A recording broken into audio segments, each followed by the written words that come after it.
Hello, and welcome to the Theological Family Ministry Podcast, a podcast for parents as well as children and youth ministry leaders. We are dedicated to showing how theological study and biblical application relate to the discipleship of children and youth. As always, we're hosted by Pastor Ben Palaz, the pastor of family and children's discipleship at Curtis Baptist Church in Augusta, Georgia, and Tony Trusoni, the family and student pastor at Faith Family Church in Finksburg, Maryland. All right, Tony, it is good to be back with you. How are you, my friend? I am doing quite well, so enjoying this Valentine's Day, later with my wife, but now with you, I guess. It is. It's good to enjoy Valentine's Day with you. So were you pleased with the outcome of the Super Bowl? No, not really. Even the ads were garbage. See, I didn't see. I was sort of chasing my little boy around the house we were at, so I only saw a few. I saw the Backstreet Boys pushing Doritos, and that's really the only one I remember. Yeah. There were like 47 of them with robots in them. Oh, okay. Interesting. It's weird. Well, I guess it's where we're headed as a society. We're kind of becoming like the Japanese. So, Tony, when you, since I know Christmas is a big commercial time of the year, when you are going to a store or not going to a store, like what kind of things do you weigh or you factor in? Like, I don't know, if you're going to get clothes or you got to get whatever you need to get. Yeah, when I get clothes, I just try to find something that pleases my wife. If I wasn't married, I think I would just wear burlap slacks all the time because it's cheaper than getting clothes. But I'm generally I get as cheap as I possibly can, lowest in any shopping, lowest price per ounce or whatever. I don't lowest think price per. Do they fit those on clothes? I know they do at the grocery store. Yeah, totally. These jeans are only 8 cents per ounce versus those ones are 12. Oh man! So any other kind of shopping though, or say a restaurant? How do you go through making the choice? Whether I want to go to this restaurant or that restaurant or this place as opposed to that place. If the place advertises bacon as being prominent on their menu, I'd probably choose that place for a restaurant. But I tend to also go with what's cheap and what's close because I don't want to put a lot of effort into that kind of thing. So if the restaurant, one of your favorite places, started pushing that they were going to be like all vegan, what would you do? I might get arrested. Kind of show out there. Okay. We live in a culture full of consumer choices, and the consumer is always right. I guess it's evidence that God didn't make me to be an entrepreneur because I just don't believe that. When I have worked in the marketplace, I'm like, no, the customer is not always right. Sometimes the customer is just stupid and wrong, but can't say that if you want to keep your job. But that has clearly infused the church as well, at least in our culture, our society. Wouldn't you agree? Yeah, definitely. I think there are a lot of ways in which this happened. So that kind of leads us into what we're going to talk about today, Tony, the consumer-friendly ideas of the church, how aware of those things, and how much attention should we pay if we have any responsibility within the church for programming or for how things reach out, those kind of things. How attuned should we be to that? So, you sort of it's clear it's happening. Do you think it happens everywhere? Is this just an American or Western problem, or do you think the culture shaping the church is something that goes on everywhere? I think so. Yeah, I mean, I think that is a real prevalent thing that we see in so many different ways in different areas. So kind of one illustration, I think, of this reality that I've heard that really stuck home with me a couple years ago. There's a term in the story of the prodigal son, when we read that in our Bibles, that most Americans, including myself, largely ignore, but most people from third world countries, from developing world countries, really highly focus on it in the story of the prodigal son. And it's really one word. Do you know what word it is that we ignore and that other people highlight? No, I'm trying to think. I can't know. What is it? Famine. There was a famine in the land. Famine. And we don't even think about it. I mean, we don't. It's not to us when we read it part of our core reading of the prodigal son. But I mean, so fundamentally fundamentally at the core of the message for those who are in other cultures. I think that's just a little way that sees it. I think leadership structure is often cultural as well.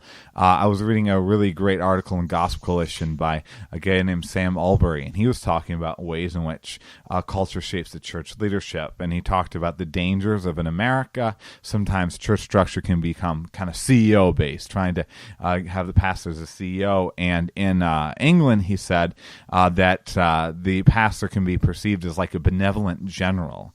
And I think that's an example. But even within the United States, I think, you have the culture shape the church in the sense that sometimes that there is the New England academic approach being well polished, and and things like, the appearance of the pastor and stuff like that are not as focused upon. In fact, I've encountered those who have been involved in churches in New England that have said that effectively you have a good-looking pastor, and if you have a high-end performance and high production values of everything, that people will question that in New England, and people will see this as fake and as being showy rather than having any legitimacy to it, rather than having any depth. Versus in the suburban South, sometimes those kinds of things, those kind of showy things, can be the things that really attract people and that grow churches, whether rightly or wrongly. We like pageants down here. There's a town, Vidalia Onion, so they have a pageant called Miss Vidalia Onion, and so my sister has witnessed this. So I can see it. Yeah, I think you're right. Wherever you are, there is the people in the church are from the culture. In most cases, are from that culture around the church, and so it's not like when you become a Christian, you suddenly become part of Christian culture and wear burlap sacks and stuff. And so, yeah, I don't think there's any option to not be influenced by it. It's just how much influence. Do you think? On that, you think that it's necessarily bad or wrong that the culture shapes the church in various ways? I think not always. I think oftentimes, but an example of where it's not always going to be wrong is, for example, the style of music that we do, the way that we dress is going to be influenced by culture, like it or not. Even old German hymns were influenced by pub songs that we now sing as our classical hymns. And that's okay. I think in every culture, things like the popular style is going to influence how we do worship music.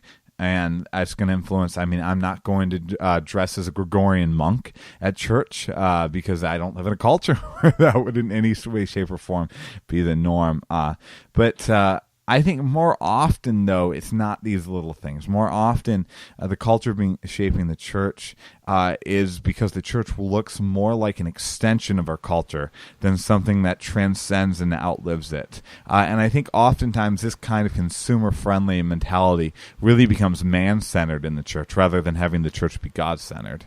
That's really good. The church transcending the culture and outlasting, I think, is a great way of thinking about it.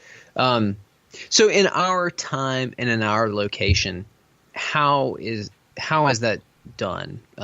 Whether the church being shaped by the culture, because it looks going to look different, in South Africa or Taiwan or something like that. But here where we live, and I guess if you want to get any more specific about regions of the country, you kind of alluded to New England and the South, and but just sort of American wise or other places in America. How do you see that being done? Yeah, so I think our culture is compared to a lot of the world, we're very segregated based upon demographics. And so not necessarily like race and stuff like that, but even age. And I think the church can oftentimes separate those who are in different demographics more than we should, more than other churches in other parts of the world. Churches in different parts of the world wouldn't think of having a youth worship service during the Sunday morning service, for example. But rarely do parents experience those kinds of things in the broader culture with their teenagers or with their children. And so that kind of reason, I think, has caused a separation of the family based upon consumer-friendly church. That's interesting to know. Yeah, in certain places they meet outside and, under a mango tree or something for their church. And so some of the luxuries of Western affluence have allowed us to do certain things. Some of the things that I see going on, like there's the term McDonaldization. I'm sure you're familiar with it. it came out of sociology, but it's just, this idea that there's going to be efficiency and predictability, and that we can calculate it. So there's kind of an emphasis on quantity over quality, and non-human technology. And I mean, all those things that you can see in certain churches, especially the seeker-friendly, not to bash seeker-friendly churches, but you can see elements of that, or, the multi-site movement. Again, I'm not trying to be mean-spirited. I mean, I disagree, but there can be that, they trust the brand, sort of. Now, I read an article recently that was talking about the Hillsongization of the church. Have you heard of that? No, I haven't. So it was in Christianity Today, and it was looking at this work from I think it was Romania or Hungary, one of those former Soviet countries in Eastern Europe, where some sociologists had been looking at basically what they called the Hillsongization of things, and the Hillsong has influenced things in their country, and talked about this transcendent experiences of God, the multimedia when they're singing, and having these pictures of nature moving and different things like this, and these people really gravitated towards that, wanting something spiritual, and there was an interesting article, but I mean, Hillsong, whether you like them or not, they have made a significant impact on evangelical Christianity and public worship. And they've planted churches all over the place. Their songs are sung far and wide. And so you see some of those elements, sort of, concert feel. And they weren't the first people to do that, for sure. But they really have, I guess, are at the forefront of it at this point. Yeah. Some of the business practices, bringing those into the church. And again, not that that's all, from Satan, but in some ways churches being run like a business, and that can be problematic. Rather than using God's word as a standard, it's like, well, we're going to use the quote best practices, just kind of what's effective and pragmatic. I actually knew a pastor, by the way, that had said that McDonald's drive-thru and the historical lesson of that should influence the church's decisions and its structure just as much as the Bible should. Wow, that's I mean, I think Ray Kroc was a Christian from what I've heard. But, I don't know.